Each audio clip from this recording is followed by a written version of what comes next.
All right, thank you very much. I'll just make sure I get this. So, Kopore Metals is an ASX listed junior copper explorer on the Kalahari Copper Belt in Namibia and Botswana. We're only just over 12 months old, so I'll just keep working my way through here. Disclaimer, read that at your leisure. There's plenty to read. So Kopore Metals is essentially the largest prospecting licence holder on the Kalahari Copper Belt with over 14,000 square kilometres. It is a large area.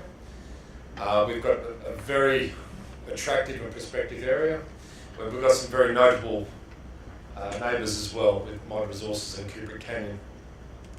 We also have identified high-grade copper intersections recently acquired through our Namibian licences, and also we've got domes identified, and we've also got the potential for subsurface domes which we're busy exploring at the moment as well.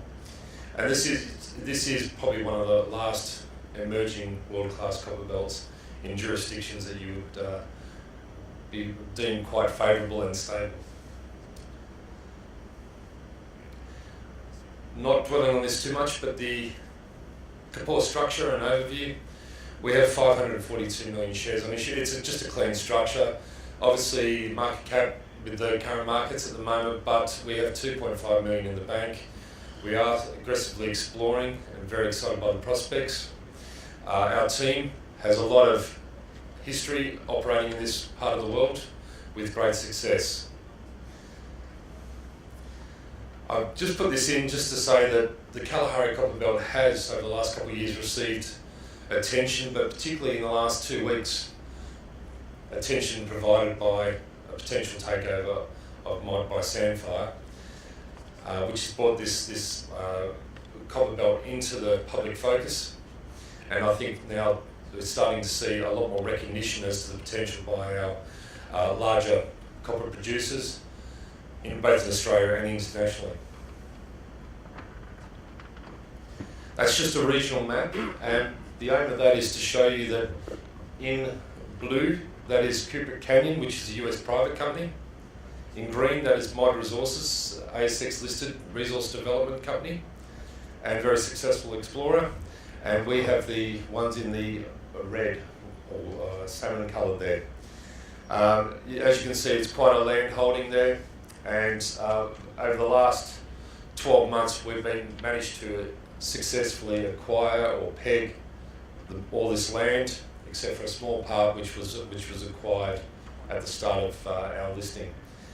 What I would say is the amount of discovery, particularly in the last, with the T3, but the discovery over the last 6 months has been quite invigorating with the level of work, and it's just confirming that geologically our area has the same potential as our neighbouring Kopore Canyon and Mod.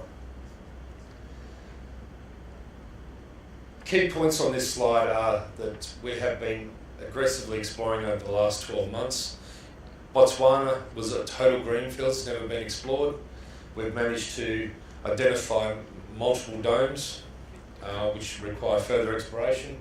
Namibia, and we are actually exploring and continuing to explore in the first quarter.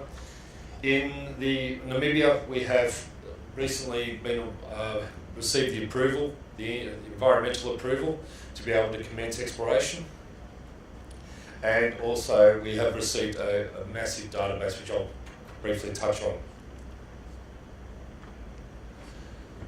This slide, while I won't dwell on it too much, it's just to show that we have a large amount of project pipeline, ranging from conceptual projects through to actual copper intercepts on the Namibian slides, and also to show that actually we do have identified domes, and we also have narrowing in now on subsurface domes as well. Just put up what we plan to do, certainly in the first quarter, is to basically aggressively explore our new Namibian licences, which were approved from an environmental perspective in late December last year. And I will explain this a little bit further, but just to say, as of today, we actually did hit the ground running with the ground geophysics program over some potential subsurface domes, sitting next to a dome that actually has got a high-grade copper intercept on it. And same with Botswana, as I said, we'll continue to explore there. Just in Botswana, I won't dwell on this too much, but I just want to show that this area here, this area that's, I'm showing the length of that EM server, that's 84 kilometres long. So just to show the magnitude of it, with the drilling that was recently done, reconnaissance, we reprocessed it, and we've engaged a highly experienced Kalahari geophysicist who's been able to illustrate the potential for a shallow dome in an area that's never been explored. When we drilled it, we'd started to hit the predicted contact positions. Now that we've got that, we're now starting to narrow in on looking for where the copper mineralisation is. That's, as you can see, that's another example of the scale of the EM survey.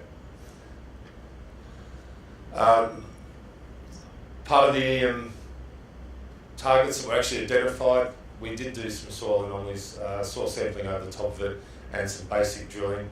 And once again, that was fed into the geophysical program again to build that, or establish a foundation for where to start drilling in 2019.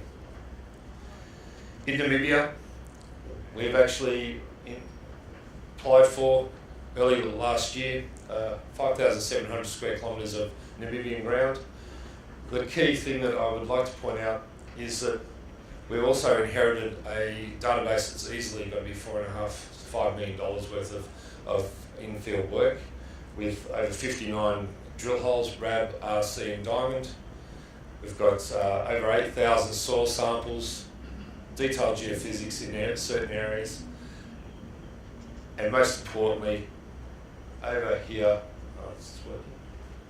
it doesn't work on there, but in the top of the Quembo Dome there, they have intersected some high-grade copper mineralisation close to surface. When I say that, I mean it's approximately 140 metres to the mineralisation from surface, and also the Zambinda Dome. So the other aspect behind this diagram is that it does show that the Kalahari Copper Belt is actually coming closer to surface, and it's not as what people had previously thought, that it went further, deeper and deeper and deeper as you go further to the west.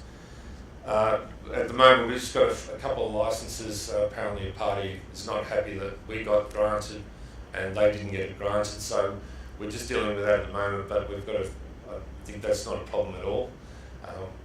However, one of the other points I want to add here is that if you look at the signature around this Quembo Dome, that red highly magnetic feature, you have a similar one on the Ngava prospect, which is doesn't look like it's actually broken through. So we believe that's part of the subsurface dome, and it's a very exciting target for us. Immediate target, in fact today, we're on the Ngava Dome, and just to show you, that's just down the bottom here, the Amenia Dome, and that's already got some soil anomalies on it. It's got a thrust going over the top of it, and we believe that's got the right architecture, and it's definitely a very high priority target to start our Namibian exploration programs. Once we see that, we'll analyse the results in the next few weeks, and then I look forward to seeing if there's an opportunity to drill there. Same with the Ngava Dome. I showed that before, and you can see the blue Quembo Dome, and with the Ngava Dome you can just see that poking just underneath the surface there with a bit of blue there. We're very excited by that prospect, and that's also going to be analysed and tested this month.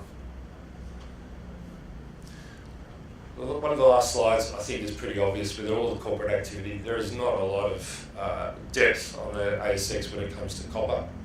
We're very excited about what we have, and we believe that with the project pipeline, with the excellent work done by MOD up the road, and all this new information coming out, the Kalahari Copper Belt will be coming into its own even further in 2019.